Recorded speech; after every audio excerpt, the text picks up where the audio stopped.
Singh Pathik inter college में आप देख सकते हैं हमारे साथ जुड़ चुके हैं। आप लोग आए हैं यहाँ पे, आज जो गोष्ठी हुई है उस पर क्या कहना चाहते हैं? जो संस्कृत को लेकर एक बच्चों के साथ कार्यक्रम हुआ है, बच्चे भी बड़े उत्साहित थे आप लोगों की बात सुनकर, जैसे कि अभी देखा जा रहा था।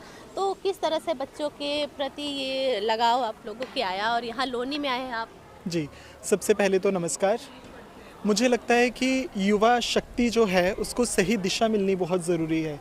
मैं खुद भी युवा हूँ और मैं समझता हूँ कि हमें अगर ईश्वर ने जीवन दिया है तो उसके पीछे कुछ ना कुछ उद्देश्य ज़रूर है।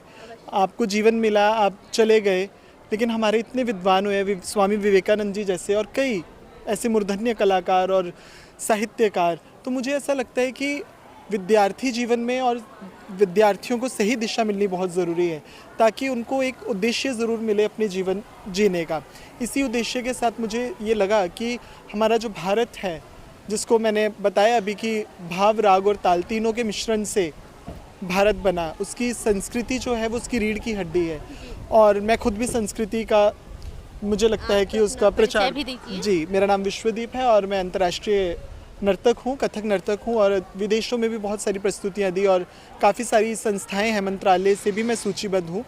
तो मुझे ये हमेशा लगता है कि हमें शिक्षित करना है, क्योंकि कोई भी कला जो है वो मात्र मनोरंजन का कारण नहीं है या माध्यम नहीं है, वो उससे कई गुना ऊपर है। तो उसको समझना बहुत ज़रूरी है। बस उसी दृष्टि से हमें लगा कि आने वाले समय में क्या इस स्कूल में जब आप आए हैं तो क्या आने वाले समय में इस स्कूल को आप अपना टाइम देंगे, जो आपके अंदर कला है उन बच्चों में भी लाएंगे?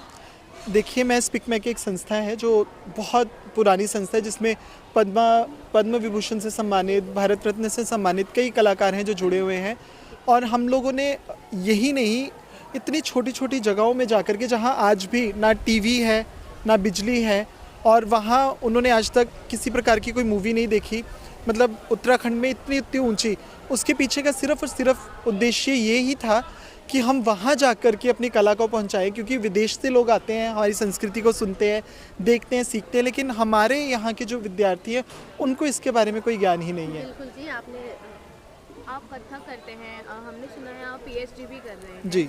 और हम देख पा रहे हैं, जैसे कि आप जब बात कर रहे हैं तो आपका जेस्टर और आपकी बॉडी में ग्रेस जो है वो अलग से दिख रहा है कथक को लेकर। तो आपका कथक को लेकर एक्सपीरियंस क्या है? और जो बच्चे आज जिन्होंने आपको सुना, अगर वो कथक में रुचि रखते हैं या वो आप सीखना चाहते हैं आगे इन फ्यूचर कथक को, तो उनके लिए क्या कुछ कहना है? मुझे लगता है कि कोई भी कला सीखो, ये ज़रूरी नहीं कि आपको कथक ही सीखना है, क्योंकि कला आपको जीवन जीने का, उठने बैठने का, आदर सम्मान सिखाती है, जो आप कहीं किसी प्रकार से नहीं सीख सकते।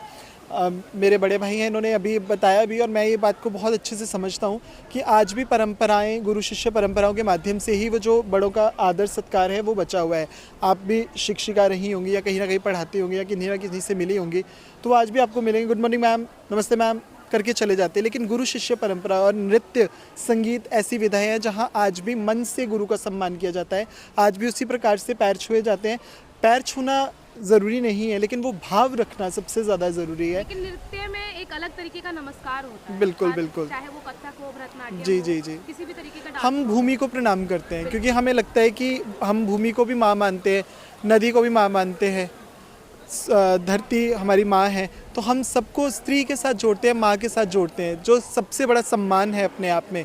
और उस माँ के ऊपर जब हम अपने पद छाप करते हैं तो वो क्या है कि हमें ये भी आभास होता है कि कहीं उनको चोट ना पहुंच जाए, तो उनको ज़ोर से बजाने के बजाय वो हमें सिखाया जाता है कि आप थपकी दीजिए और उनको प्रेम रखिए। तो उनके ऊपर चलने से पूर्व ही हम उनको पहले उनसे क्षमा मांग लेते हैं कि किसी भी प्रकार से, अगर आपको किसी भी प्रकार से कुछ हानि हमारी तरफ से हुई हो तो हम क्षमा प्रार्थी हैं। बहुत बहुत धन्यवाद। जैसे आप यहाँ पे आए हैं तो बच्चों को किस तरह से उनका भविष्य देखते हैं, आप अपना परिचय भी बताइए।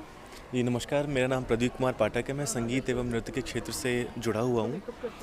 यहाँ पे आने का उद्देश्य ये रहा है कि बचपन से मेरी कला और संस्कृति में रुचि रही है और मैं पारिवारिक रूप से ही संगीत परिवार से जुड़ा हुआ हूँ। मेरे पिताजी भी संगीत में ही हैं और यहाँ मुझे जोड़ा है विकास चंद्र जी ने, जैसा कि आप लोगों ने अभी देखा ही था। तो मुझे ये लगता है कि मैंने अभी अपने अभिभाषण में भी कहा था कि संगीत से किसी न किसी रूप में जुड़ना चाहिए और ये आवश्यक है। उससे हमारे व्यक्तित्व के विकास में सहायता मिलती है। कि संस्कृति में हमारे उठने बैठने के तरीके में, हमारे बड़ों से बातचीत के तरीके में, हर तरीके से वो हमारे जीवन शैली में वो समा जाती है। आजकल के जितने भी पश्चिमी सभ्यता से इन्फ्लुएंस जितने भी स्कूल्स हैं, कॉलेजेस हैं, उनके विद्यार्थियों में चलने में, उठने में, बैठने में, एक दूसरे से बातचीत करने में, संपर्क करने में एक अलग बनावटीपन है। आप लोगों ने गाँव को ही क्यों चुना? शहर में भी तो बच्चे हैं। देखिए, गांव की संस्कृति, भारत की गांव की संस्कृति ही अपने आप में बहुत ही ज़्यादा समृद्ध है। और जब ये पश्चिमी सभ्यता की होड़ सी आ गई है तो कई सारे गांव इसकी जद में आ गए हैं। शहर तो आ ही गए हैं, गांव शहर बनते जा रहे हैं, शहर नगर बनते जा रहे हैं, नगर महानगर बनते जा रहे हैं, लेकिन वो जो आत्मीयता है वो धीरे धीरे ख़त्म होती जा रही है। तो हमने वहीं से शुरू करना चाहा जहाँ से सभ्यता शुरू हुई है, इसलिए हमने गांव का चुनाव किया है। और मैं एक बात कहना चाहूँगा कि अंग्रेज़ों के समय में एक रघुवीर नारायण थे। उस समय जो अंग्रेज़ उनको या बिहार से, यूपी से, कई सारे क्षेत्र से लोगों को स्लेवरी करने के लिए ले जाते थे, साउथ अमेरिकन कंट्री जैसे Suriname, Guyana, Trinidad Tobago, Mauritius. तो वहाँ से एक रघुवीर नारायण थे, उन्होंने गांधी जी को पत्र लिखा था कि बाहर जाने के बाद उनको गांव की याद कैसे आती है या अपने देश की याद कैसे आती है। उसका 2 लाइन मैं आपको सुनाना चाहूँगा। सुंदर सुभूमि भैया भारत के देशवासे, मोरे प्राण बसे मुखो रे विदेशिया, मोरे प्राण बसे मुखो। इसका अर्थ है कि सुंदर सुभूमि भैया, भारत के देशवा से, भारत देश से मेरा प्राण वहाँ के पेड़ में, वहाँ की संस्कृति में, वहाँ की मिट्टी में, वहाँ के हमारे हिमालय के क्षेत्रों में जो ऋषि मुनि ग्रंथों की रचना करी, तो इन सब चीज़ों की उनकी याद आती है। उनके जो अंदर, उनके लहू में जो ये संस्कृति बसी हुई है, उनकी याद आती है। हम जब तक घर में रहते हैं तब तक हम घर के महत्व को, अपने माता पिता के महत्व को नहीं समझ पाते हैं, लेकिन जब हम बाहर चलते हैं, तो बाहर जाते हैं, तो फिर हमें दिन ब दिन गांव की याद आती जाती है, अपने माता पिता की याद आती जाती है। लास्ट सवाल है, आप पश्चिमी सभ्यता की बात कर रहे हैं, वेस्टर्न कल्चर जी, लेकिन आज अगर देखा जाए जो आज का यूथ है उस पर वेस्टर्न कल्चर जो है वो काफ़ी हावी है। चाहे फिर वो किसी पार्टीज़ में देख लीजिए, वहाँ पे भी उसी तरीके के सॉन्ग चलते हैं। लोग हाव हल्ला ज़्यादा पसंद करते हैं रेदर देन शांत म्यूज़िक के। तो ये आज के कल्चर में और आज का जो यूथ है उसमें कैसे ये संगीत जो है वो समा पाएगा?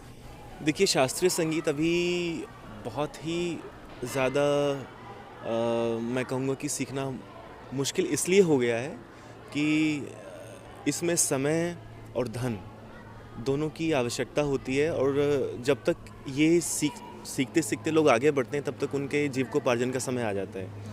एक सही सीमा तक ही आप इन सब चीज़ों को सीख सकते हैं। उसके बाद सिर्फ आप अपने आचरण को या अपने विचार को अपने सुकून के लिए इसको सीख सकते हैं।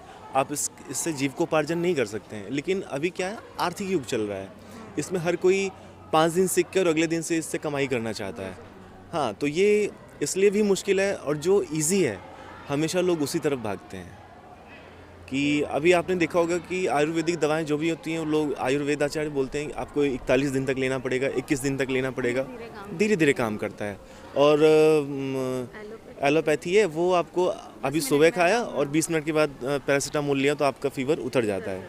लेकिन उसके बाद से उसमें दूसरी बीमारी पकड़ लेती है ना, उसका साइड इफ़ेक्ट बहुत सारा है। इसीलिए जल्दी जल्दी के चक्कर में नहीं, हमें सही चीज़ों के पीछे जाना है। और जैसे कि शास्त्रीय संगीत सीखने में बहुत ज़्यादा धन की आवश्यकता होती है और वो हर कोई उसमें इतना इन्वेस्ट कर नहीं सकता है। वो सोचेंगे कि अगर हम इतना धन किसी और चीज़ में इन्वेस्ट कर दें तो उससे हमें रिटर्न इतना जल्दी आएगा। लेकिन मेरा ये मानना है कि अगर हम इन सब क्षेत्रों में इन सब चीज़ों को हम आसानी से, सहज रूप से अगर लोगों तक पहुंचा पाएँ, उपलब्ध करवा पाएँ, तो लोग भी इस चीज़ से आराम से जुड़ेंगे। तो ये मेरा आधार है। ऐसी ही और वीडियो को देखने के लिए चैनल को सब्सक्राइब कीजिए, वीडियो को लाइक कीजिए, कमेंट कीजिए और शेयर कीजिए। धन्यवाद।